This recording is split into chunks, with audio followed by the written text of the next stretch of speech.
Olá, eu aqui novamente, André Nascimento, sala de aula, minha página, dando prosseguimento ao conteúdo de língua portuguesa, onde hoje vou trabalhar com o conteúdo de acentuação, tanto para vocês que vão fazer o Enem, o vestibular no final do ano, ou mesmo quem está com as aulas suspensas em virtude da pandemia. Esse conteúdo também é trabalhado também no Ensino Fundamental 2, mas ele está sempre presente, sobretudo também no ensino médio. E eu coloquei aqui uma forma bem resumida, de um modo que fique mais compreensível para vocês entenderem a explicação que eu vou passar sobre o conteúdo de hoje. Inicialmente, falando que a acentuação são sinais gráficos que vai representar os sons de sílabas. Um detalhe importante, não devemos confundir o acento gráfico com o acento tônico. O acento tônico diz respeito ao som mais forte de determinadas sílabas. Esse som mais forte ele pode ser representado por um acento gráfico, que é o acento agudo. Mas nem todas as palavras são acentuadas e mesmo não acentuadas, elas possuem o acento tônico, porque possuem uma sílaba mais forte.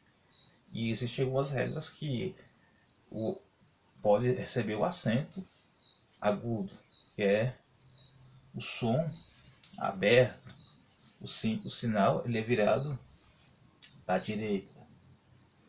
O acento circunflexo é um som fechado e o acento é assim, um chapeuzinho.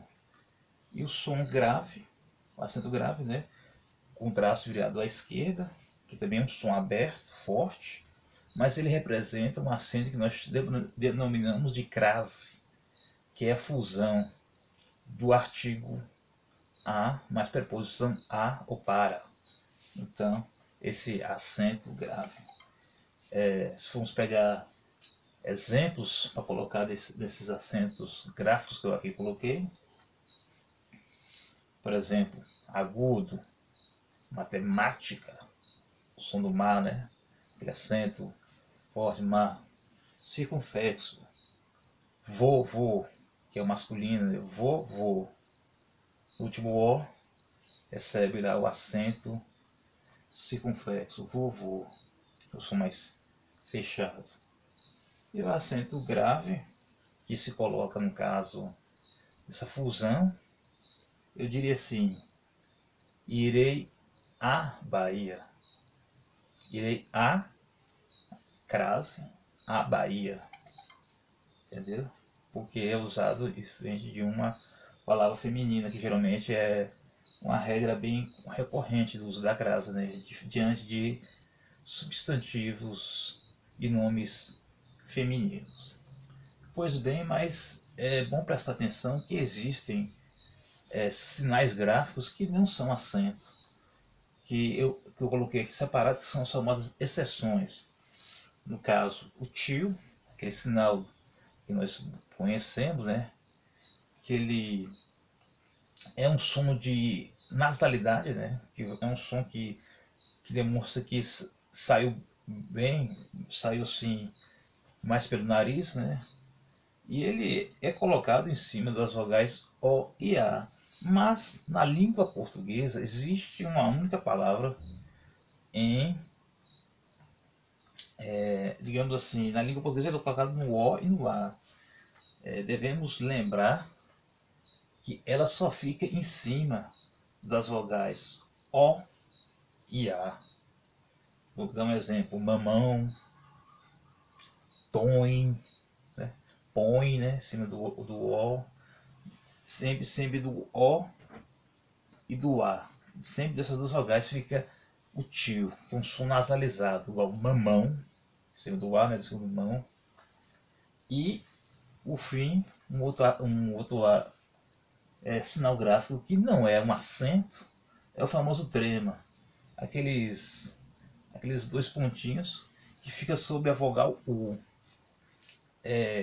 Ele fica aí, ele na verdade, na nova gramática, daquela reforma que entrou em vigor em 2009 e que serve para todos os países que falam da língua portuguesa, assim como o nosso, ela foi parcialmente abolida, mas em algumas palavras ela é mantida. Em algumas palavras ela é mantida porque ela era usada antigamente para palavras que tinham, no caso, dígrafos, no caso de dígrafos, e ela era usada assim para indicar que aquele U não estava sendo pronunciado, né? Quer dizer, não seria que seria uma letra, mas sem o som do fonema U. Então, ela era usada para esse caso dessas palavras. A exemplo do sagui, né? E outros. Mas ela foi parcialmente abolida, porém, ela se mantém em palavras de origem estrangeira que chegou ao Brasil. Aqui foi aportuguesado o termo e ela foi se mantida, né? Igual, por exemplo, Miller, se mantém um trema em cima do U, né? Aqueles dois pontinhos, igual Miller, igual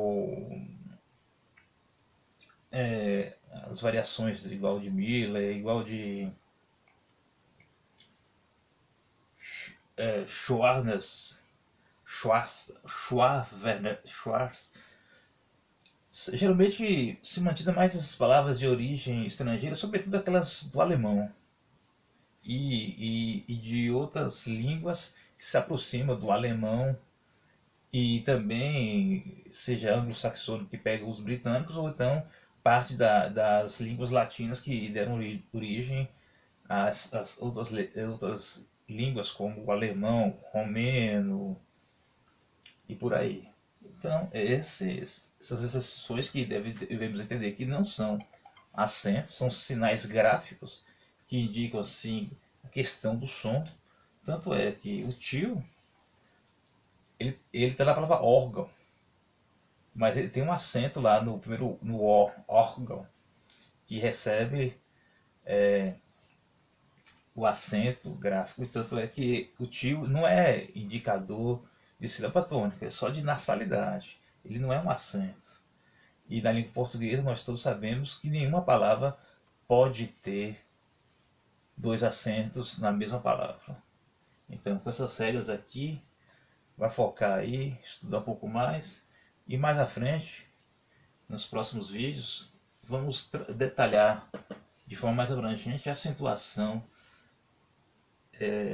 aguda como sílaba tônica, que vai ser usada no conteúdo das sílabas tônicas, porque a sílaba tônica não pode trabalhar tanto com acento agudo como sem o acento gráfico, só mesmo um acento tônico que todas as palavras têm, que por ter uma sílaba mais forte entre as demais. E sempre lembrando, né, que o acento ele só é colocado em cima das vogais e nunca das consoantes. Assim como também esses sinais gráficos de exceção, como tio e trema, é só colocado em cima das vogais, nunca em cima das consoantes. Então preste atenção, foque nos estudos e aproveite. Estude bastante, aproveite o momento e jogadura dos estudos. Deus nos abençoe.